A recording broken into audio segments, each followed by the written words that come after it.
जो लोग इस वीडियो को देखने के बाद में चैनल को सब्सक्राइब नहीं करते वो 3 दिन में गायब हो जाते हैं।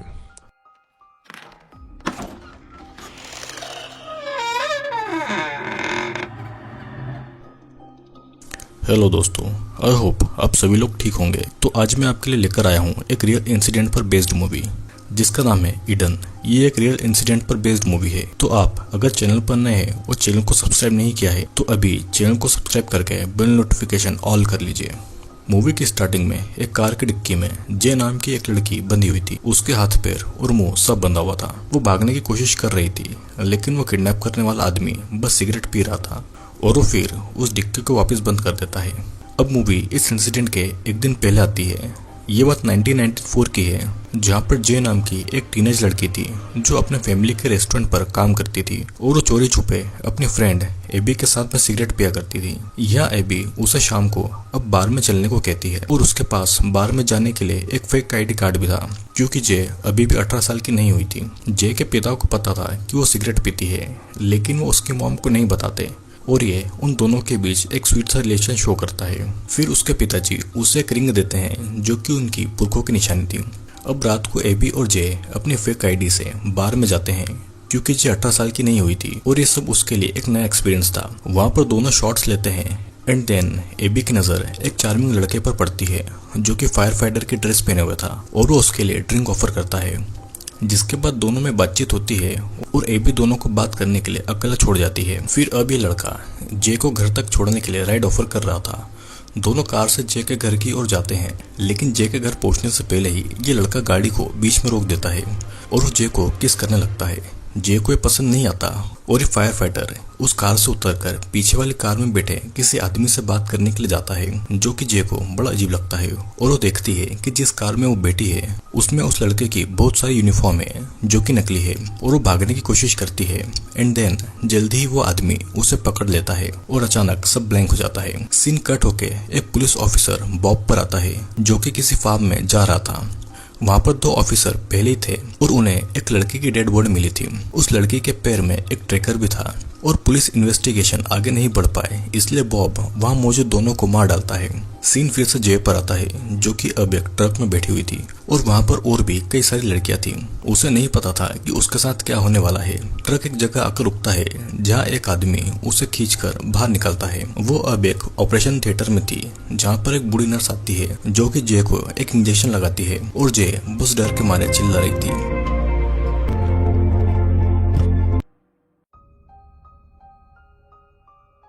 जे की जब नींद खुलती है तो वो एक छोटे से रूम में थी जहाँ पर और भी कई लड़कियां बंक बेड पर थी। फिर वहाँ कुछ अनाउंसमेंट होता है और हम देखते हैं कि वहाँ एक दो नहीं बल्कि कई सारी लड़कियां हैं जिनकी उम्र छोटी से लेकर बड़ी तक है और उन्हें भी यहाँ पर किडनैप करके लाया गया है। उन्होंने बस नाम के कपड़े पहने थे और यहाँ पर बॉब आता है जो कि सभी को कुछ गिफ्ट देता है। जे अभी भी अंदर थी, वो बाहर नहीं आती और देखती है कि क्या चल रहा है। बॉब सभी को एक बिल्ली का बच्चा देता है। जे अभी भी बाहर नहीं आती और बॉब उसे कुछ दिन देता है इस माहौल में ढलने के लिए। अब अगले दिन जे बाकी लड़कियों के साथ बाथरूम में थी। वो नहाने जाती है जिसके बाद एक नर्स सभी लड़कियों को चेक कर रही थी और फिर उन्हें कुछ ड्रग दिया जाता है। सभी अपना लंच करती है और सभी लड़कियां अपनी अपनी कैट से खेल रही थी क्योंकि उनके लाइफ में बस अब एक यही खुशी थी। कुछ दिन बीतते हैं और एक दिन वोग नाम का आदमी कुछ लड़कियों को सिलेक्ट करके कहीं ले जाता है और उनमें जे को भी सिलेक्ट किया जाता है। उसे एक वैन में डाल के एक अननोन प्लेस पर ले जाया जा रहा था। उसे लेदर की ड्रेस पहनाकर उसे फिर एक प्लेस पर लाया गया था और कैमरे के सामने बांध देते हैं। जे के साथ जो भी हो रहा था वो उसके लिए बहुत घिनौना था और उसे जबरदस्ती ये करना पड़ रहा था। उसे रिकॉर्ड किया जा रहा था और तो और उसे अपने क्लाइंट्स को सर्विस भी देना थी जो कि उसने कभी सोचा भी नहीं था। और इसी रात को जे अपनी रूममेट प्रिंसिला के सामने फुट फुट कर रोने लगती है। अब कुछ दिनों के बाद वाग उसे अकेले ही अपनी जॉब के लिए ले जा रहा था और उसके क्लाइंट ने जे को स्कूल गर्ल के कपड़ों में बुलाया था। उसके क्लाइंट का नाम जॉन था। वो शादीशुदा था और उसकी बच्ची भी जे की उम्र की ही थी। जे को जॉन के पास अकेला छोड़ के वाग बाथरूम में जाकर ड्रग्स ले रहा था। तभी उसे वहां पर चिल्लाने की आवाज आती है। वो देखता है कि जॉन जमीन पर पड़ा है और जे उसे चोट पहुंचाकर भाग गई थी। जे ने जॉन के प्राइवेट पार्ट को काट लिया था और उसका मुंह पूरा खून से लाल हो रहा था। उसके कपड़े पूरे खुले हुए थे और वो भाग रही थी लेकिन वॉग उसे पकड़ लेता है। वो एक घर में घुस गई थी जहाँ पर दो लेडी कॉफी एंजॉय कर रही थी और वो कहता है कि वो एक पुलिस ऑफिसर है जो कि ड्रग एडिक्ट जे को पकड़ने के लिए आया है। वो उसे वापस लाकर जे को पनिशमेंट दी जाती है जिसमें उसे बांधकर एक बर्फ से भरे हुए टब में डाल देते हैं और पूरी रात के लिए उसे ऐसे ही छोड़ देते हैं। फिर बॉब वॉन को उसकी इस हरकत के लिए इंसल्ट करता है और एक थप्पड़ मार देता है। अब हम देखते हैं कि एक साल बीतता जाता है। जे भी अपने परिवार को भूलकर अपनी इस नई जिंदगी को एक्सेप्ट कर लेती है और अब उसका नाम जे से ईडन हो गया था। उसे लगातार इंजेक्शन दिए जा रहे थे। वहाँ पर उसकी प्रिंसिला बेस्ट फ्रेंड बन गई थी और हम देखते हैं कि यहाँ पर लाना नाम की एक खूबसूरत लड़की थी जिसके हाथ में जे की रिंग थी जो कि उसके फादर ने उसे दी थी। जे प्रिंसिला को बताती है कि वो अभी 19 साल की है और प्रिंसिला का कहना था कि वो कैसे यहाँ पर बच गई है क्योंकि इतनी कम उम्र की लड़कियों को यहाँ से गायब कर दिया जाता है। फिर तभी वहाँ से एक आदमी आता है और प्रिंसिला को घसीट कर ले जाता है। शाम के समय देखते हैं कि जे यानी कि एडन को फिर से अपने क्लाइंट्स को फिर से सेटिस्फाई करने के लिए भेजा जाता है, लेकिन इस बार ये पार्टी बहुत बड़ी थी। जे की ड्रेस भी अलग थी और वो एक चाइनीज लड़की बनकर गई हुई थी और हम देखते हैं कि जे अब एक साल में इस काम को करने में परफेक्ट हो गई थी। अब वापस लौटते समय ईडन वैन में अपने हील्स को तोड़ के छुपा लेती है। ईडन जब रूम में आती है तो वो देखती है कि प्रिंसिला कहीं नहीं दिख रही थी, शायद उसे भी मारकर फेंक दिया गया होगा। ईडन रात को अपनी छुपाई हुई सैंडल निकालकर लाना पर अटैक कर देती है और उससे अपने डैड की दी हुई रिंग वापस ले लेती है। वहाँ पर गार्ड्स आते हैं और उन्हें छुड़ाते हैं। फिर वॉन ईडन को खींचकर दूसरे कमरे में ले जाता है और वो ईडन से इम्प्रेस हो गया था। वो उसे पनिशमेंट के रूप में ईडन को अपनी रिंग निकलने के लिए बोलता है और ठीक ईडन को मजबूरी में ऐसा करना पड़ता है। वॉक को लग रहा था कि ईडन अपनी एज से ज्यादा स्ट्रॉन्ग है और ईडन उसकी सिंपैथी के लिए रोने लगती है और कहती है कि बाकी की लड़कियां वॉक के पीठ पीछे उसे कुछ भी बोलती है कि वो बस यहाँ का एक नौकर है। ईडन उसे फंसाना चाह रही थी लेकिन वो नहीं फंसता। अब कुछ दिनों के बाद ईडन को बाकी लड़कियों के साथ एक पार्टी में ले जाया जाता है जहाँ पर उन्हें सर्विस देना थी। पार्टी खत्म होने के बाद वॉन होस्ट से पेमेंट मांगता है और वो होस्ट उसे कुछ पैसे काटने को कहता है। दोनों में कहासुनी होती है और वॉग अपने गन से उसे डराकर बाकी का पेमेंट ले लेता है। रात के समय ईडन टॉयलेट जाती है जहाँ से वो अपनी रिंग को निकालती है जो कि वॉग के कहने पर उसने निकल ली थी, जिसे धोकर वो वापस पहन लेती है क्योंकि इसी से उसे अपनी पुरानी लाइफ और पेरेंट के बारे में पता था। धीरे धीरे ईडन के लिए सब कुछ बदल रहा था। वॉग उसे क्लाइंट के पास न भेजकर खुद अपने घर ले जाता था जहाँ पर वो उससे सफाई करवाता है। उसे वॉन के बचपन की फोटो मिलती है और साथ में वो आदमी भी था जिसने ईडन यानी कि जे को फंसाया था। जहाँ पर सभी गर्ल्स को रखा गया था वो एक बड़ा सा वेयर हाउस था और वहाँ पर उनसे प्रोस्टिट्यूशन का काम करवाया जाता था। लाना को कस्टमर के कॉल्स अटेंड करने की जॉब मिली थी, लेकिन वॉग अब ईडन को वो काम दे देता है जिससे कि लाना गुस्सा होती है और सब समझ रहे थे कि वॉग ईडन के करीब आ रहा है। ईडन अपना काम बहुत अच्छे से करती है ताकि वो उसका विश्वास जीत सके।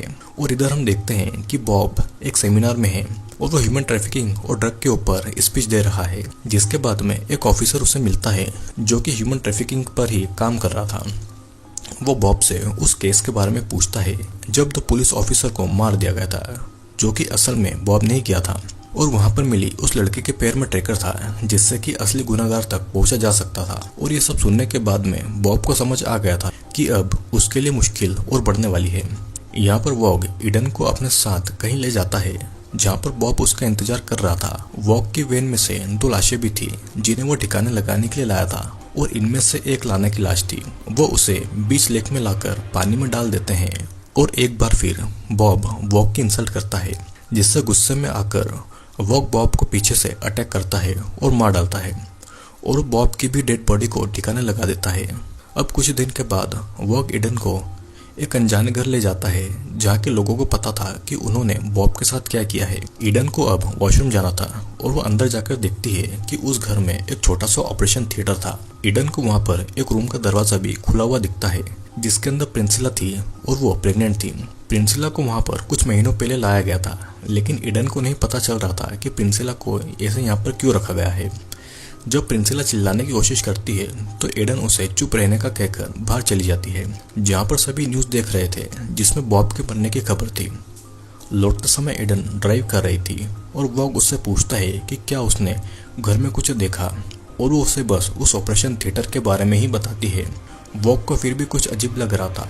वो उसे कार रोकने को कहता है और फिर वैन से एक लड़की को निकालकर ईडन को उसे मारने को कहता है और ऐसा नहीं करने पर उसे खुद को मारना होगा। ईडन के पास कोई और रास्ता नहीं था और इसीलिए वो ट्रिगर दबा देती है, लेकिन असल में उस गन में बुलेट्स ही नहीं थी। वॉग बस ईडन के भरोसे की जांच कर रहा था। बॉब को मारने के बाद में सब कुछ बदल गया था। उस वेयरहाउस का ध्यान अब वॉग रखता था और वो अपने गार्ड्स को पनिशमेंट दे देता था। वॉग उस वेयरहाउस को कहीं और शिफ्ट कर रहा था क्योंकि पुलिस अब उन तक पहुंच सकती थी। इधर ईडन नर्स के पास जाती है जो कि उसे एक स्टोरेज हाउस पर ले जाती है जहां पर लड़कियों के पुराने सामान थे। फिर सभी गर्ल्स को ट्रक में भर के कहीं ले जाया जा रहा था, लेकिन इस ट्रक में ईडन नहीं थी। वॉग कहता है कि ईडन बहुत लकी है क्योंकि वो उन लड़कियों के साथ नहीं जा रही है बल्कि वो वॉग के साथ है। वॉग ट्रक से ये सेलिब्रेट करना चाहता था, लेकिन पहले वो बाथरूम जाता है और यही मौका था ईडन का कुछ कर देने का। वॉग जब बाथरूम में था तो ईडन किचन से कीड़े मारने का स्प्रे लाकर उसे वॉग के ड्रग वाले पाइप में स्प्रे कर देती है और उसे पीने के बाद में वॉग बेहोश हो गया था। फिर ईडन अपने पैर का ट्रैकर काटती है और वॉग का केस लेकर वहां से कुछ इंजेक्शन को ले लेती है और वॉग की गाड़ी लेकर वो वहां से भाग जाती है।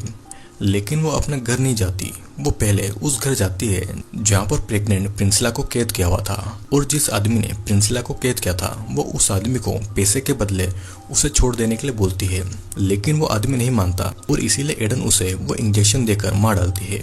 अब ईडन प्रिंसिला को उस कैद से आजाद कराती है और दोनों कार से जा रहे थे। फिर ईडन रास्ते में कार को रोकती है और पब्लिक फोन से अपने घर पर कॉल करती है। ईडन के पेरेंट्स उसकी आवाज सुन के उसे पहचान जाते हैं, जो कि उसका न जाने कब से इंतजार कर रहे थे। फिर वो उसके असली नाम जेसो से पुकारते हैं और ईडन बस रोए जा रही थी क्योंकि उसे किसी के मुंह से अपना असली नाम सुने बहुत टाइम हो गया था। और यहीं पर ये मूवी एंड हो जाती है।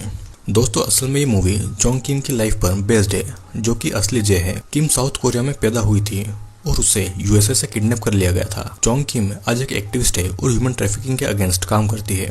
दोस्तों, किम तो बच गई थी, लेकिन बाकी लड़कियों के साथ में क्या हुआ होगा सोचने वाली बात है और ये इंडिया और बाकी देशों में भी रोज होता है। दोस्तों, I hope you like the video अच्छा लगा हो तो लाइक, शेयर और सब्सक्राइब करना ना भूलिएगा क्योंकि मैं फिर आऊँगा एक और वीडियो को लेकर।